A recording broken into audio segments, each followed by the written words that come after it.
ఎక్కువ సన్నకారు రైతులు అవటం, కౌలు రైతులు అవటం, నోరు లేని రైతులు అయ్యేసరికి కంపెనీలు సక్సెస్ఫుల్గా వీళ్ళని మోసం చేస్తూ ఉన్నాయి.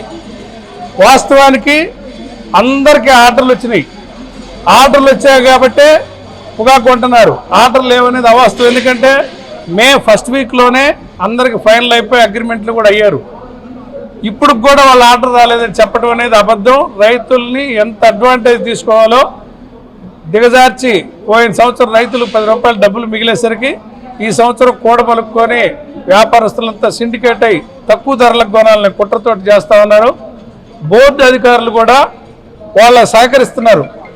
ఎట్లా అంటే బోర్డు అధికారులే రైతులకు చెప్తున్నారు ఇంకా తగ్గిపోతాయి అని.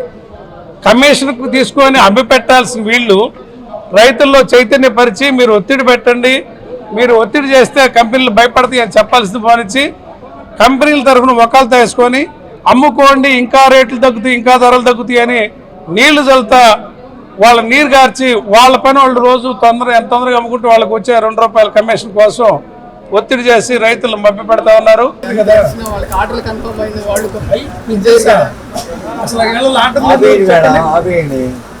ఆర్డర్లు మేడం అందరికి ఆర్డర్లు వచ్చినాయి, అడ్వాన్స్లు కూడా వచ్చినాయి. నా వ్యాపారం కూడా తీసుకోవాలి, అడ్వాన్స్లు వచ్చినాయి, అడ్వాన్స్లు కూడా వచ్చినాయి. ఏది రెడీగా ప్యాక్ చేస్తారో అది రెడీగా ప్యాక్ చేసుకుంటున్నారు. స్పెక్యులేట్ చేసేది 1 కేజీ అంటే ఈ 2 రోజుల్లో జరిగింది నేను చెప్తాను. ఓకే, నేను జరిగింది స్పీడ్ అవుతుంది, లేట్ అవుతుంది కాదు. రైతులకి కోపం వస్తే మీరు నీళ్ళు మాట్లాడుతున్నా అవసరం లేదంటున్నా. ఇప్పుడు మేము అడిగేది ఏంటంటే ప్రభుత్వం నుంచి ప్రభుత్వం మీద ఒత్తిడి పెట్టి మార్కెట్లో ఏదైనా గవర్నమెంట్ ఏజెన్సీ తీసుకొచ్చి ఒక ప్రైస్ కాడ నిలబెడదామని మార్కెట్. నాకు ఇంకా మీరు 10 కోసుకుంటూ వెళ్ళి 100 తీసుకెళ్తారు. ఏదో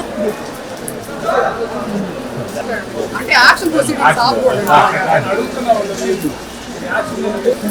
ఏందమ్మా మీరు మీ అభిప్రాయం బట్టి చేద్దాం. ఓపిక ఉందా?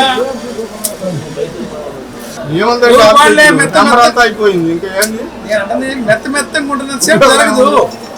ఫస్ట్ ఏమన్నారు 4 వరుసలు ఆ కూలలో డబ్బులు ఇవ్వాలి, కాలంలో డబ్బులు ఇవ్వాలి, బ్యాంకులో డబ్బులు ఇవ్వాలని అమ్ముకుంటారు 4 వరుసలు. ఇప్పుడు 100కు పోతాయి.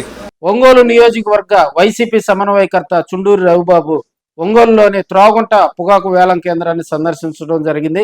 అక్కడ కొనుగోళ్లు తీరును కూడా ఆయన పరిశీలించడం జరిగింది.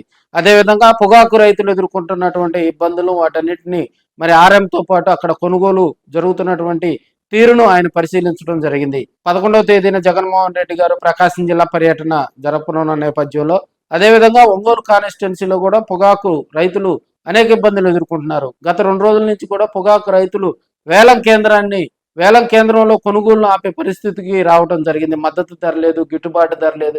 అదేవిధంగా రైతు సమస్యలపై కూడా చుండూరు రవి స్పందించడం జరిగింది. రాబోయే రోజుల్లో జగన్మోహన్ రెడ్డి గారి దృష్టికి కూడా పొగాకు రైతుల సమస్యను తీసుకెళ్లామని, పొగాకు రైతులకు నాణ్యమైనటువంటి గిట్టుబాటు ధర కల్పించే విధంగా తాము పోరాటం చేస్తామని చుండూరు రవి తెలపడం జరిగింది.